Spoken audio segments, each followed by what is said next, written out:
Golden State claims. Came to show the movement moving like a freight train, breaking walls and crumble earth with every step we take. We walking by with lashing, your neck will break.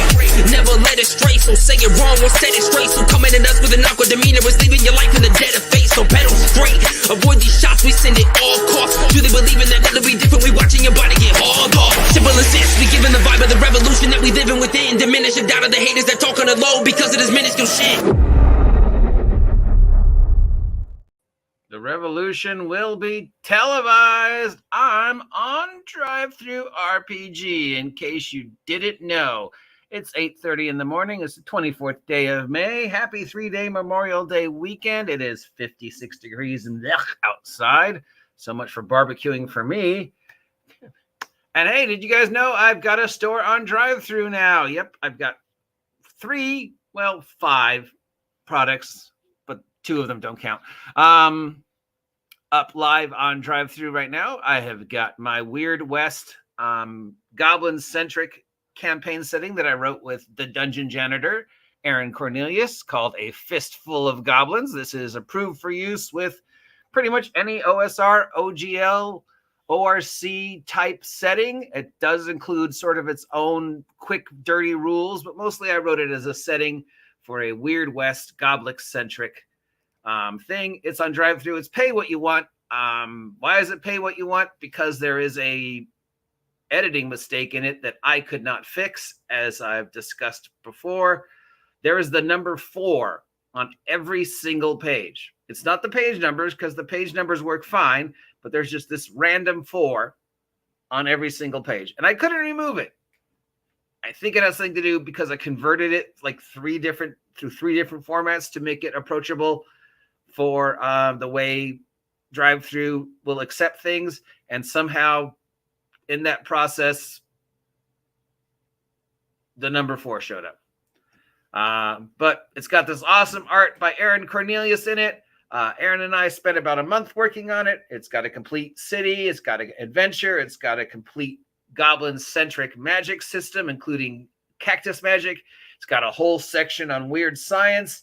It is heavily, heavily researched. I've got information on diseases in the Old West, travel in the Old West, jobs of the Old West, gambling in the Old West, the code of the West. Yeah, it's a pretty cool thing. But I made it pay what you want because of the editing mistake. Also live is Supermax for use with Wretched Vigilantes or any superhero role-playing game. This is a setting. It is technically tied to the Wretched setting, but it's also individual enough that I'm not stepping on Sylvia and Miguel's toes too enough. It presents 3 separate Supermax programs, each based on real places. I have I went and researched Area 52 and decided that's a perfect place for a Supermax jail for supervillains. I went and researched Alcatraz Prison because, how much would it take to refurbish Alcatraz Prison and turn it into a super prison for supervillains? Yes, technically it's probably undoable, but I like this idea. So yeah, I present Alcatraz, and the third is based upon an oil, one of those offshore research platforms, and I thought, a Supermax jail in the middle of the ocean would probably make sense. So I've got maps, I've got research, I've got write-ups on multiple supervillains. I explain specifically what each jail is designed for.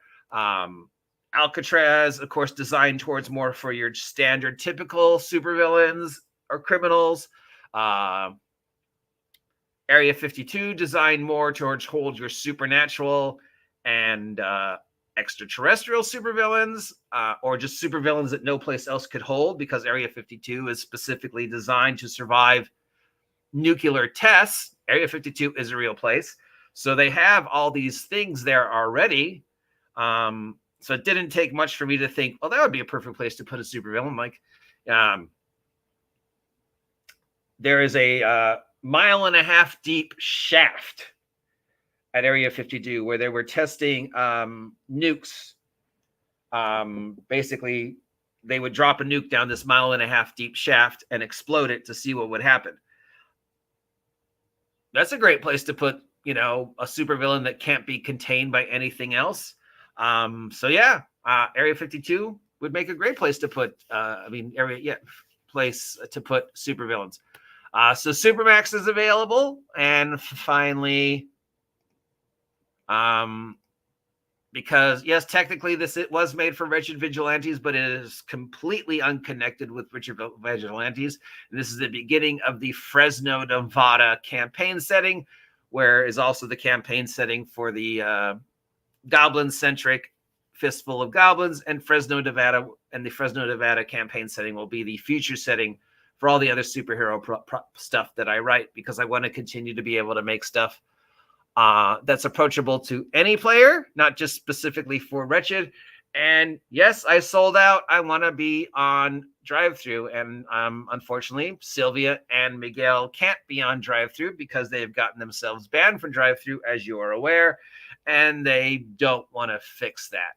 I, on the other hand, spent several weeks talking to the people at Drive-Thru about getting my product on there and showing them, you know, is it okay if I make stuff for Wretched?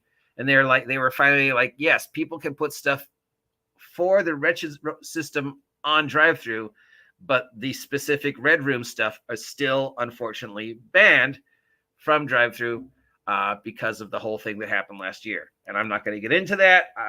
There's their version, there's Drive-Thru's version, there's my understanding of what happened, there's your understanding of what happened. All we know is they got banned, and neither side is willing to compromise. So, but as I have said since day one, I will sell out. So I sold out and put my product on Drive-Thru. They are all under the OGGM Adventures store. I've got 3 products up there, soon to be more, in addition to the stuff I put on Giant Slayer. And they are all pay what you want, because right now I'm still more interested in getting people to recognize that I'm on Drive-Thru than anything else. So if you're interested in a very weird West fantasy campaign setting about goblins with guns, Fistful of Goblins. If you're a superhero role-playing gamer and you're looking to explore the idea of where do we put supervillains after we've captured them, again, heavily researched. Supermax, all the Supermax jails, all based upon real places. Researched Area 52. I researched Alcatraz. I researched the offshore place that I made the center for the things. There's adventures and supervillains in there. Fresno, Nevada, of course, based upon Ely, Nevada, where I was, you know, communicating with the White Pines, Nevada Chamber of Commerce. Heavily researched the city of Ely, Nevada, and then just changed the name to Fresno, Nevada to make it the setting. So those are all available on Drive-Thru. They're all pay what you want. Please download them. I don't care if you put money or not. It's just more to get people to know that I'm out there and I'm making stuff. And then eventually I'll start charging money if I think there's actually, you know, a market. And if nobody downloads it, then I'll know nobody cares about my stuff. What does this mean for my relationship with the Red Room? I don't know. I contacted them last week to see if they still wanted me to make more stuff with them, and they were like, I think so.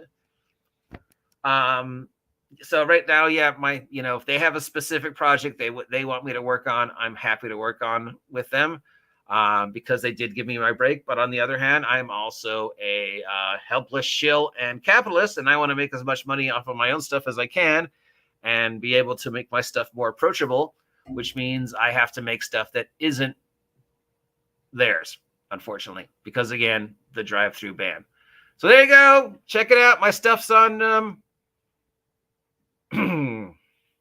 Drive-Thru. The original Wretched Vigilantes stuff, of course, still available on the Red Room and Lulu. As for the rest of the Wretched Vigilante stuff that I'll be able to put on Drive-Thru, I can only put on the ones that are completely 100% mine and have no connection to stuff that Sylvia or Miguel created. So, yeah, I can probably do Bad Guys Never Win and Good Guys Always Lose and put those on Drive-Thru, but I can't put the actual rules because that's still technically stuff that Sylvia and Miguel created. And I don't think I can put Henchmen Sing the Blues because, again, it contains stuff that was unique to them, and I wouldn't want them about that. Anyway, so there you go. My stuff's on there. Check it out. Links down below. That's it. Have a great day. I got to get to work on this game I'm supposed to be running tomorrow, so I should actually start doing some work on that probably. See ya!